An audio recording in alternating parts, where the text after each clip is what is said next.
Moving down, I'm now onto all of my bass sounds. And the first thing I've got here is a sampled bass guitar, which sounds like this.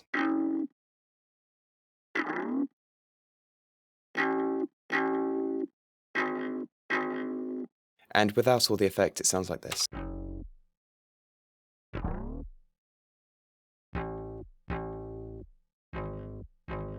But what I've done is I've taken off all the transient on the sound.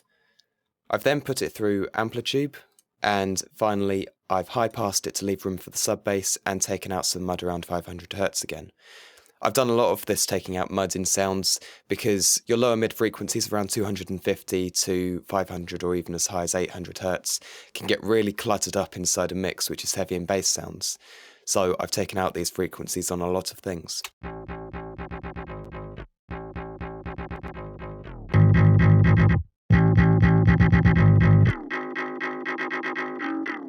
So that's a really nice bass sound, and it just layers up with the sub bass.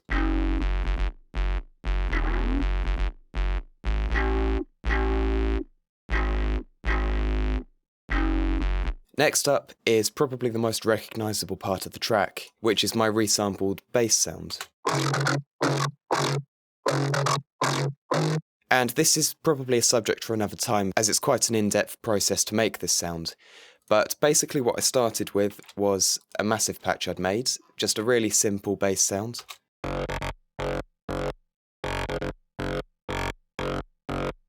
And then what I've done with that is I've recorded that onto an Edison track. And that gave me this sample here. Next thing I did was I opened up Harmor, which is basically the big daddy of Harmless, and it's got a lot of great features like resynthesis, where you can import a WAV file like this one, and then it will resynthesize all of the harmonics and allow you to manipulate it. So inside Harmor, first of all, I imported the sample in, and I've tweaked around a lot of the settings and then come up with this melody for the previous sample to follow, and that sounds like this.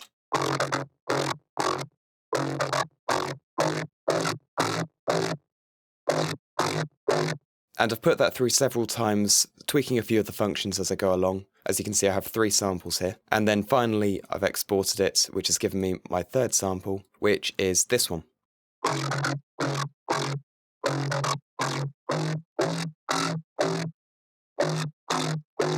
And as you can hear from the track, I didn't use all of that, I just chopped it up and I used what I really liked about it, and then I built the rest of the track around it. But as you can see here, I've got a lot of effects on it, and these make a massive difference to the sound of the synth. Without these effects, it sounds like this.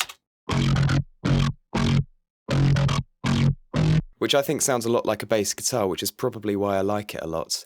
But what I've done is, first of all, I've put on another CM fuzz, and that's given it this sound. Then a parametric EQ, which has taken a lot out of the sound. Most of the low end, apart from a few harmonics between 100 and 200 Hz, which I think gives it a bit more depth when it's layered up with the sub bass. And I've also taken out a lot around 2.5 kHz, and even a chunk at 3 kHz, which I think was a ring in the sound. But that gives it a lot more presence in the mix by putting these boosts in and taking out the low end, which was muddying it up a lot. And finally, I've got a fruity limiter in compression mode, which is literally just bringing the peaks under control. And when combined with the sub bass, this is what I've got.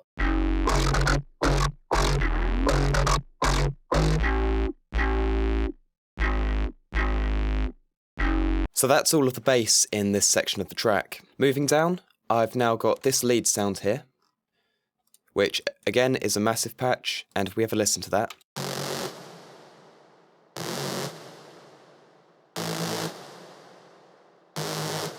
This is what's giving the whole track a lot of crunch on those downbeats. And when you combine that with the sub bass, because it's quite a low pitched sound, you get this. And what I've done is I've taken off some of the low end, taken out a few frequencies around the snare and also around the top end of the drums. I've used a stereo enhancer to make the sound a little bit more mono, because the whole idea of the sound is to give the track more punch on the downbeats, so all of the energy in a track is in the centre of the mix. And that's therefore where I wanted to put it, because I want it to blend with my sub bass. And then finally, I've got a patcher, and what this has done is, because the synth is a bit of a stereo synth, I do want it to have some stereo sound, but I don't want it to clash in any way with my sub bass. What patcher is doing is it's splitting it off into high end and low end. And then the low end signal is going through another stereo enhancer and being completely summed to mono. So that way I don't get any phase issues between the low end of this synth and my other bass sounds and my sub bass. Moving down again, I've got more of my Mortal Kombat synth.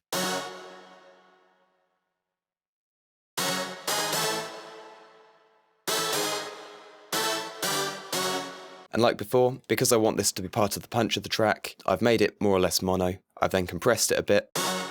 And I've also done a bit more EQing, taking out some frequencies around the drums, around the snare, and also making sure there's space for the low end. Next in the track, you'll hear that there's some little breaks between the bassy sections. And if I just play through these.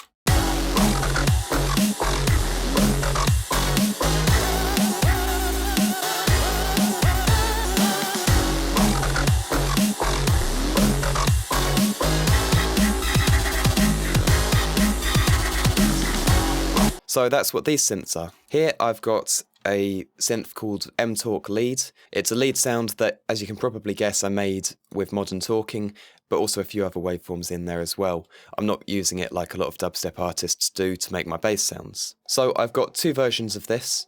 I've got my main modern talking synth, which is this. And I've put some CM fuzz on that to give it a bit more top end and bite. I've put parametric EQ to take off the low end and also give it a bit more bite around 5 kHz again. And then I've got this plugin called Chopper. And all this does is it allows me to give the sound a stutter, and I'm automating this. And then finally, again, another parametric EQ, bringing the low end under control as the chopper does create some popping sometimes, and a cut at around 2500 to give the drums some space.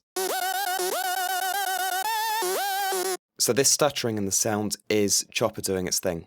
If I turn that off, then you can hear the sounds totally different. If I turn it on though, you've got a stutter, and then this automation envelope comes up to switch off the chopper at the end. The second modern talking lead is going into a separate channel, and all this has got in it is a left channel inversion to make the sound bigger and more stereo, and then the channels being sent directly into the original channel to blend in with the original sound. And a trick I showed a long time ago in production Bytes was that if you take two identical patches in synths, often they'll produce completely different sounds each time, so you can afford to pan them left and right and it'll sound stereo. And likewise, what I've done here is by inverting the left-hand phase on one of the synths, I'm creating a nice big stereo field because the two synths aren't going to cancel out on the left-hand side where I've inverted it. This kind of behaviour can be stopped in Massive by going to the oscillator section and restarting the oscillators via a gate. This keeps them in perfect phase and means that if I do combine two synths in this way, I could end up cancelling out the left-hand channel. But currently, the oscillators always start on a separate phase, and that way I don't get any cancellation. And of course, what I've done is I've sent this through to the delay, which gives it a really big, spacious sound.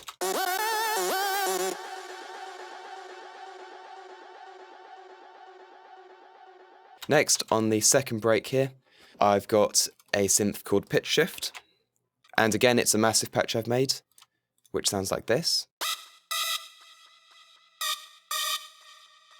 And I've distorted it slightly, taken off the low ends, taken out some frequencies around where the drums punches, and also taken off a little bit of the top end to leave some space for things like cymbals. And next, I've got a patch called Epic String, which I've made in Harmless. And all this is a normal string patch, which sounds like this.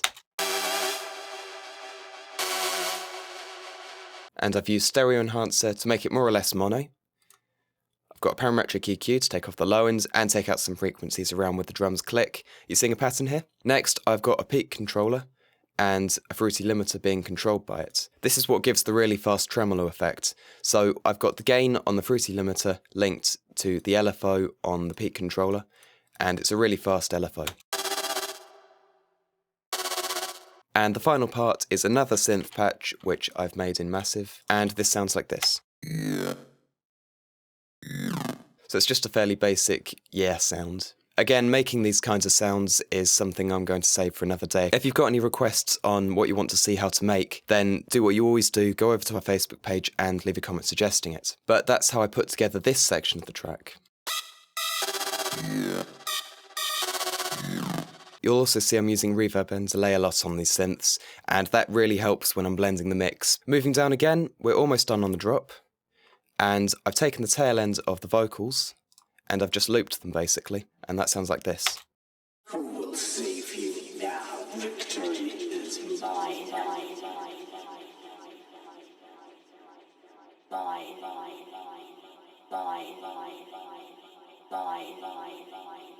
So when you put all of this together, and in this case I'm going to turn off the bus compression on the master bus, it sounds like this. Victory is mine.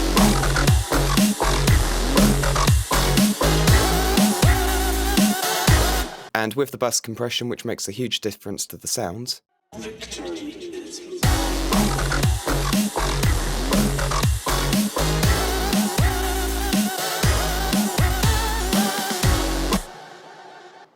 so you'll probably feel that once I put on the bus compression, it takes away a lot from the punch of the drums and the loudness of the track, but it does bring the whole track under control and means that I can get a much higher perceived loudness from it without needing to crush the hell out of it at mastering.